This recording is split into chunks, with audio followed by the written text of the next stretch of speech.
The Costa Concordia disaster stands as one of the most infamous maritime accidents of recent history. It was a tragic tale of human error, courage, and catastrophe that resulted in the deaths of 32 people and left an indelible mark on the cruise ship industry. The disaster took place on January 13th, 2012, when the Italian cruise ship Costa Concordia struck a rock off the coast of Isola del Giglio in the Tyrrhenian Sea.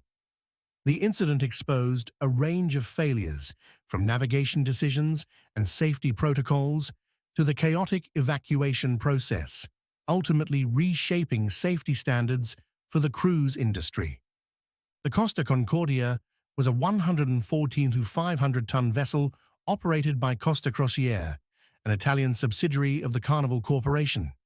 Launched in 2006, it was one of the largest ships of its time, accommodating up to 3,780 passengers and a crew of over 100. Designed for luxury, it boasted opulent interiors and amenities such as multiple restaurants, bars, a casino, and even a grand theatre. Despite its massive size and sophisticated design, the Costa Concordia was ill-prepared for the tragedy that unfolded. On the evening of January 13th, the Costa Concordia, commanded by Captain Francesco Schettino, departed from Civitavecchia, Italy, as part of a week-long Mediterranean cruise. In an apparent attempt to perform a maneuver known as a salute, where a ship sails close to shore as a gesture of goodwill or for spectacle, Schettino ordered the ship to veer dangerously close to the island of Giglio. At approximately 9:45 p.m., the Costa Concordia struck an underwater rock formation known as Le Scole, tearing a 53-meter, 174-foot gash along the port side of the hull. The damage caused the ship's watertight compartments to flood, destabilizing the vessel. Within an hour, the ship began to list severely to starboard, eventually reaching a 20-degree tilt, making evacuation increasingly difficult. The primary factor contributing to the accident was human error. Captain Schettino's decision to sail so close to the island was reckless, and he later admitted that he had misjudged the distance from shore. Additionally, he delayed the order to abandon ship, choosing not to inform authorities or passengers of the situation's severity until nearly an hour after the initial impact. This delay not only complicated the evacuation process, but also increased the risk to everyone on board. The role of the crew was also critical. Many were inadequately trained for an emergency of this scale, contributing to the chaos as passengers attempted to find life vests, board lifeboats, and escape the listing ship. Some of the lifeboats on the starboard side were unusable due to the ship's angle, while others had issues with releasing mechanisms. The evacuation process was marred by confusion and panic. With limited instructions and a lack of coordination, passengers scrambled to find life jackets and navigate to the lifeboats. The dramatic tilt of the ship rendered some lifeboats unusable, and the chaotic scene resembled more of a nightmare than a structured evacuation process. At around 10:30 p.m., the captain finally gave the order to abandon ship. Passengers and crew were left to their own devices, some climbing down rope ladders, while others, in desperation, jumped into the cold January sea. Nearby residents of Giglio heard the cries and alarms and responded by assisting the Italian Coast Guard in the rescue effort.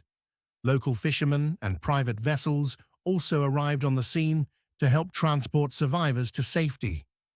Ultimately, the rescue effort extended well into the early hours of the following day, with more than 4,000 people being evacuated. Despite the extensive rescue efforts, 32 lives were lost in the disaster, and another person, a diver involved in the salvage operations, later died.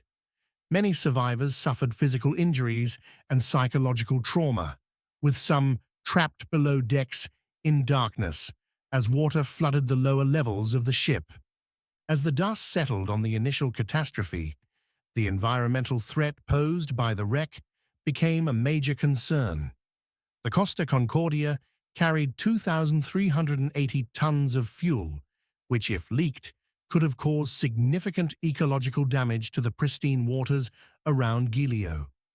Salvage teams from around the world converged on the site in an unprecedented and complex operation to safely remove the ship and prevent environmental disaster. The parbuckling project, led by Italian engineering firm Mico Peri and American company Titan Salvage, was launched to remove the wreck. This undertaking involved righting the vessel, a process called parbuckling, using underwater platforms, cables, and specially designed caissons, watertight tanks, attached to the hull. In 2013, after nearly 2 years of planning, the team successfully righted the ship and towed it to Genoa, where it was dismantled. The removal operation, which concluded in 2014, was one of the most complex and expensive in maritime history, costing around 1.2 billion as Captain Francesco Schettino faced criminal charges, including manslaughter, causing a maritime disaster, and abandoning his ship. His behavior during and after the disaster became a focal point in the media, with reports that he left the ship before the evacuation was complete, leaving passengers and crew members to fend for themselves. In February 2015, Schettino was sentenced to 16 years in prison, a ruling upheld on appeal in 2016. Costa Concordia, the parent company, was also scrutinized. Although it had policies in place, the lack of enforcement and inadequate crew training were cited as critical failings. The company eventually paid fines and settled numerous lawsuits from victims and their families, as well as from the Italian government, which sought compensation for the environmental damage. The Costa Concordia disaster sent shockwaves through the cruise industry, leading to widespread reform in safety standards.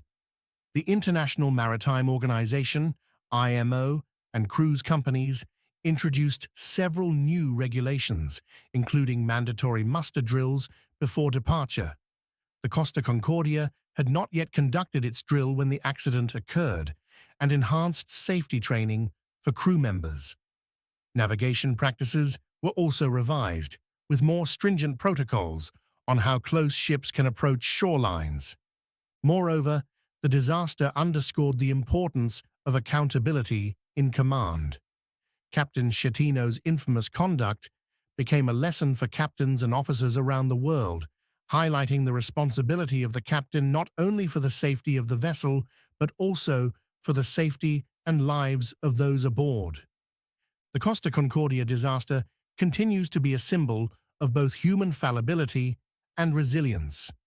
While the tragedy exposed glaring lapses in maritime safety and training, it also highlighted the bravery and solidarity of the passengers, crew, and local communities involved in the rescue. Survivors faced years of physical and psychological recovery, and the disaster remains a painful memory for those who lost loved ones. In maritime history, the Costa Concordia disaster is often compared to the sinking of the Titanic, though the technology and training of 2012 were far more advanced. Both incidents have become cautionary tales, illustrating the potential for disaster when complacency, overconfidence, or disregard for safety collide with the unpredictable forces of the sea. The Costa Concordia disaster stands as a stark reminder of the need for vigilance, respect for the sea, and rigorous adherence to safety protocols in maritime operations. It reshaped the cruise industry, influencing everything from evacuation procedures to captain accountability, ensuring that such a tragedy would serve as a lesson for future generations. Thank you for listening to History Videos 101. Don't forget to subscribe and follow us for more fascinating content.